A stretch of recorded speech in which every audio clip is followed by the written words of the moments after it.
Assalamualaikum warahmatullahi wabarakatuh. Perkenalkan, nama saya Lailatul Isna dari Prodi Sistem Informasi Fakultas Teknik Universitas Abulia Tama. Hari ini saya akan mempresentasikan tugas saya yang berjudul jenis memori dalam komputer. Ini mata kuliahnya Pengantar Teknologi Informasi, tugas kedua, dosen pengampu Ibu Murniati. Soal pertama, jelaskan perbedaan antara RAM, Random Access Memory, dan ROM, Read Only Memory dari segi fungsi dan volatilitas. Jadi, RAM atau Random Access Memory ini fungsi utamanya digunakan untuk menyimpan data sementara yang sedang diproses oleh CPU. RAM ini menyimpan data yang aktif dan aplikasi yang sedang dijalankan. Contoh penggunaannya, jika kita membuka aplikasi atau dokumen di komputer, data dan instruksi dari aplikasi tersebut akan dimuat ke dalam RAM agar CPU ini bisa mengaksesnya dengan cepat. Lalu ada ROM, Read Only Memory, yang dimana fungsi utama ROM ini digunakan untuk menyimpan data permanen atau data yang tidak berubah yang diperlukan untuk menjalankan sistem komputer. Biasanya ROM ini berisi instruksi dasar untuk booting komputer atau perangkat lainnya. Contoh utamanya penggunaan ROM adalah penyimpanan BIOS atau firmware pada motherboard yang berisi instruksi dasar untuk memulai komputer. Untuk volatilitasnya, volatilitas RAM ini termasuk memori volatil ya, yang berarti isinya akan hilang saat komputer ini dimatikan gitu. Misal kita mematikan komputer, semua data yang ada di RAM tadi akan terhapus karena RAM membutuhkan pasokan daya terus-menerus untuk mempertahankan data. Lalu ROM, volatilitas ROM itu termasuk memori non-volatil, yang berarti isinya tetap ada meskipun perangkat dimatikan. Misal data dalam ROM tetap tersimpan meskipun komputer ini dimatikan karena ROM tidak membutuhkan pasokan daya seperti RAM. Kalau RAM kan dia membutuhkan pasokan daya gitu kan, terus menerus dia pasokan daya. Kalau misalnya ROM ini dia nggak butuh pasokan daya untuk mempertahankan data. Ini bisa buat ROM ini ideal ya untuk menyimpan instruksi yang harus ada setiap kali perangkat dihidupkan. Ada perbedaan utamanya itu RAM ini fungsinya untuk kerja sama itu, sedangkan ROM untuk menyimpan instruksi awal. Lalu perbedaan volatilitasnya, RAM ini hilang saat komputer dimatikan, sedangkan ROM tetap tersimpan gitu. Lanjut yang kedua, mengapa RAM dianggap sebagai komponen kritis dalam kinerja komputer? Jelaskan dengan memberikan contoh penggunaannya. RAM ini dianggap sebagai komponen kritis karena kinerja komputer. RAM ini menentukan seberapa cepat dan lancar komputer dapat menjalankan program dan proses data secara real time. Bisa dibilang seperti ini. Misal kita buka banyak aplikasi nih, seperti Google Chrome, Microsoft Word, Spotify sekaligus. Jadi RAM yang besar tadi akan membuat semuanya berjalan lancar tanpa lemot gitu. Coba misalnya kita bayangin RAM itu dia kayak meja kerja gitu. Semakin besar mejanya, semakin banyak buku dan alat yang bisa kita pakai sekaligus tanpa berantakan.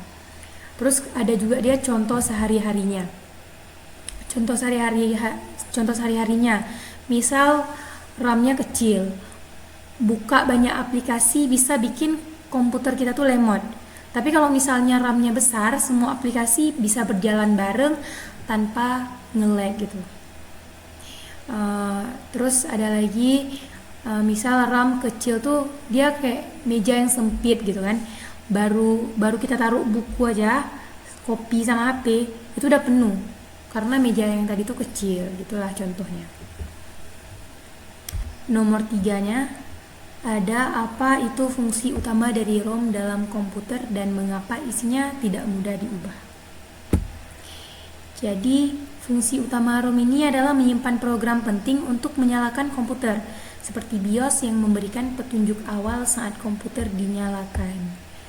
Lalu kenapa isinya tidak mudah diubah? Itu karena ROM ini dirancang untuk menyimpan data secara permanen dan aman, agar sistem ini bisa berjalan dengan stabil setiap kali komputer dihidupkan. Kita kasih contoh sederhana lah ya.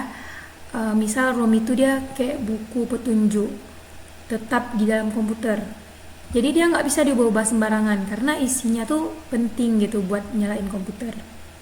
Kalau misalnya contoh praktisnya tuh bisa dibilang waktu kita tekan tombol power nih yang ada di komputer atau laptop kita, komputer bisa nyala karena bisa baca perintah dari ROM dulu gitu. Lalu yang keempat, jelaskan mengapa cache memiliki kecepatan akses yang lebih cepat dibandingkan RAM dan bagaimana ini mempengaruhi kinerja komputer. Cache ini lebih cepat dari RAM karena letaknya sangat dekat dengan CPU dan dibuat dari teknologi memori yang lebih cepat. Gitu.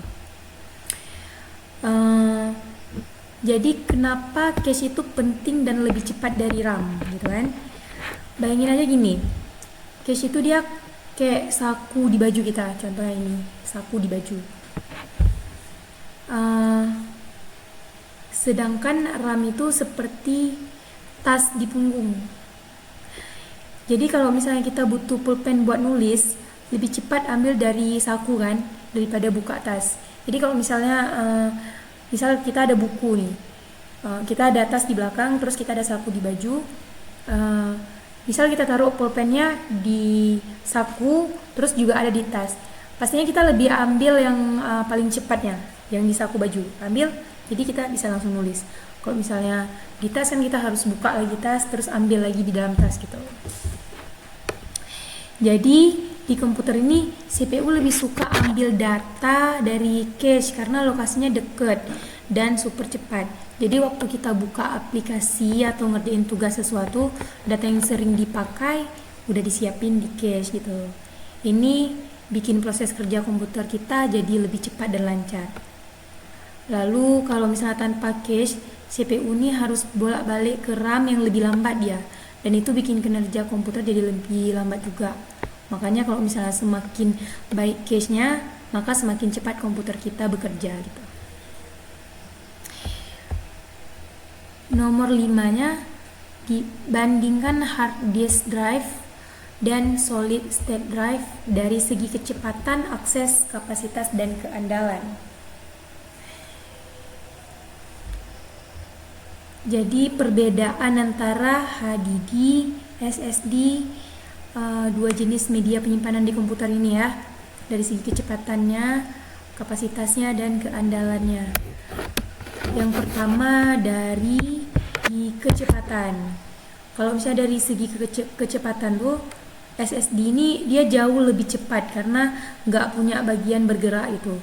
Kalau misalnya HDD ini kan seperti piringan kayak yang di sini nih ya, menggunakan piringan berputar untuk membaca dan menulis data.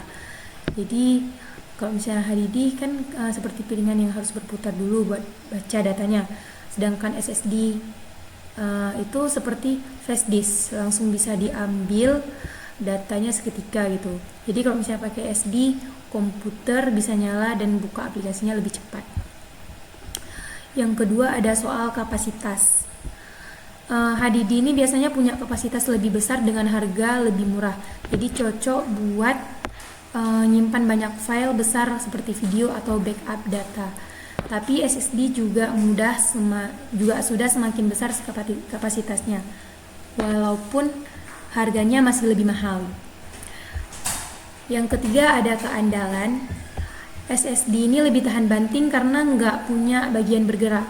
Kalau misalnya laptop jatuh, HDD ini bisa rusak karena piringannya bisa goyang gitu. Jadi untuk daya tahan dan umur panjang, SSD lebih unggul. Untuk kesimpulannya tuh, kalau misalnya kita butuh kecepatan dan keandalan, itu dipilih SSD aja.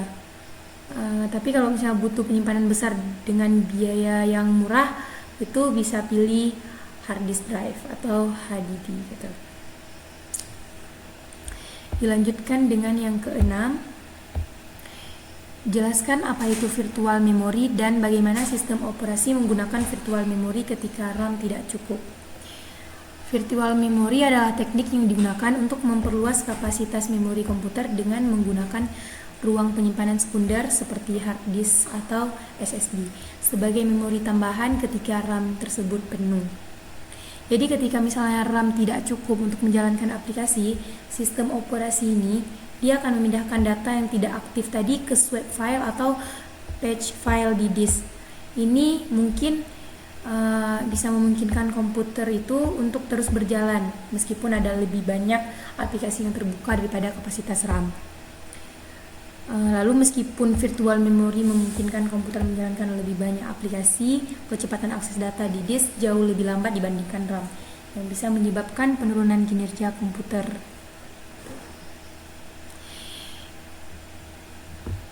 Jadi intinya tuh virtual memory itu seperti meja tambahan yang dipakai saat meja utama RAM udah penuh. Jadi bikin kerja komputer tetap lancar walaupun RAM-nya berat gitu. Atau terbatas ya. Dilanjutkan dengan nomor 7. Apa itu flash memory dan mengapa media penyimpanan ini populer untuk perangkat portabel? Jadi flash memory itu adalah jenis media penyimpanan elektronik yang tidak punya bagian bergerak dan bisa menyimpan data meskipun tidak dialiri listrik. Jadi data tadi itu tetap aman walaupun perangkat dimatikan gitu.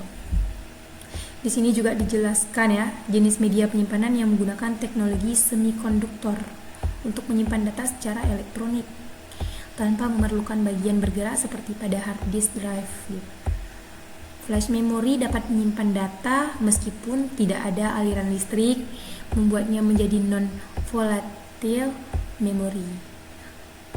Lalu mengapa flash memory populer untuk perangkat portabel? Flash memory banyak digunakan dalam perangkat portabel seperti smartphone atau HP ya, tablet, dan USB drive karena memiliki beberapa keunggulan. Yang pertama ada kecepatan akses tinggi, yang kedua ada tidak ada bagian bergeraknya, terus ada ukuran kompak, terus ada efisiensi energi. Dilanjutkan dengan nomor 8. Diskusikan tentang evolusi media penyimpanan dari floppy disk, HDD hingga SSD dan flash memory. Bagaimana masing-masing media penyimpanan ini mengubah cara kita menyimpan data. Jadi evolusi media penyimpanan dimulai dengan floppy disk yang memiliki kapasitas terbatas dan kecepatan lambat. Kemudian HDD, hard disk drive ya, menawarkan kapasitas lebih besar dengan kecepatan yang lebih baik meskipun menggunakan bagian mekanis. Lalu ada solid state drive, dia menggantikan hard disk drive ya dengan kecepatan jauh lebih cepat tanpa bagian bergerak, lebih tahan lama dan hemat energi. Selanjutnya ada flash memory. Dia hadir dengan ukuran yang kecil, tapi kecepatannya tinggi dan ketahanan terhadap guncangan. Banyak digunakan di perangkat portabel seperti USB dan smartphone. Lalu perubahan utamanya tuh dia dari penyimpanan mekanis ke penyimpanan berbasis semikonduktor yang lebih cepat dan efisien.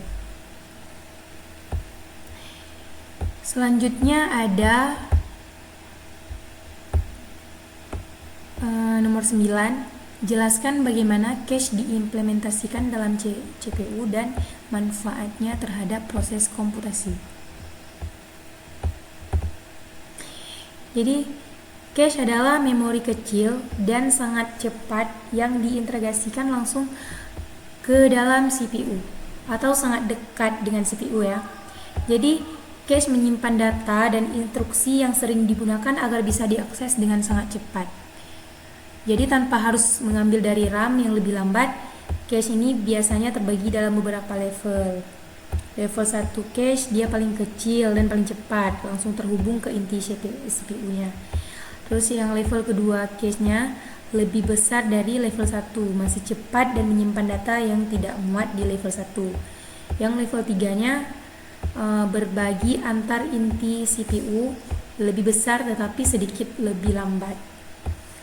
Manfaatnya terhadap proses komputasi, cache ini mengurangi waktu tunggu CPU saat mengambil data, mempercepat eksekusi instruksi dan meningkatkan performa keseluruhan sistem. Tanpa cache, CPU harus terus-menerus mengambil data dari RAM yang memperlambat kinerja. Dengan cache, proses multitasking, bermain game atau menjalankan aplikasi berat menjadi lebih lancar dan lebih cepat. Yang terakhir, diskusikan tentang kegunaan virtual memory dalam sistem komputer modern dan batasan-batasan yang ada pada penggunaan virtual memory. Virtual memory ini adalah fitur pada sistem operasi yang memungkinkan komputer menggunakan sebagian ruang di hard disk atau SSD sebagai tambahan RAM saat RAM fisik penuh gitu. Jadi virtual memory ini dia adalah teknik yang digunakan oleh sistem operasi untuk mengatasi keterbatasan RAM tersebut. Jadi saat RAM penuh, sistem akan memanfaatkan sebagian ruang di hard disk gitu atau SSD untuk menyimpan data sementaranya. Jadi ini memungkinkan kita untuk menjalankan lebih banyak aplikasi tanpa komputer crash gitu. Tapi ada beberapa batasannya juga. Karena virtual memory menggunakan ruang di hard disk kan, kecepatannya jadi lebih lambat dibandingkan RAM. Jadi meskipun bisa menambah kapasitas virtual memory tidak secepat RAM asli. Selain itu namun ada beberapa batasan dia. Karena virtual memory menggunakan ruang di hard disk, kecepatannya lebih lambat dibandingkan RAM.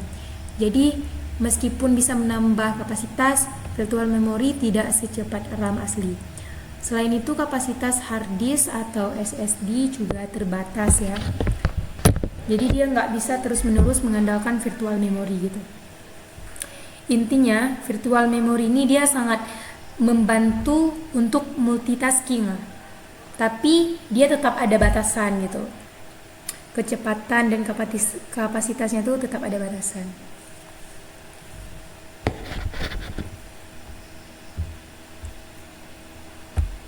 Baiklah, sekian presentasi dari saya. Mohon maaf bila banyak kurangnya. Saya akhiri, wabillahi taufiq wal hidayah. Wassalamualaikum warahmatullahi wabarakatuh.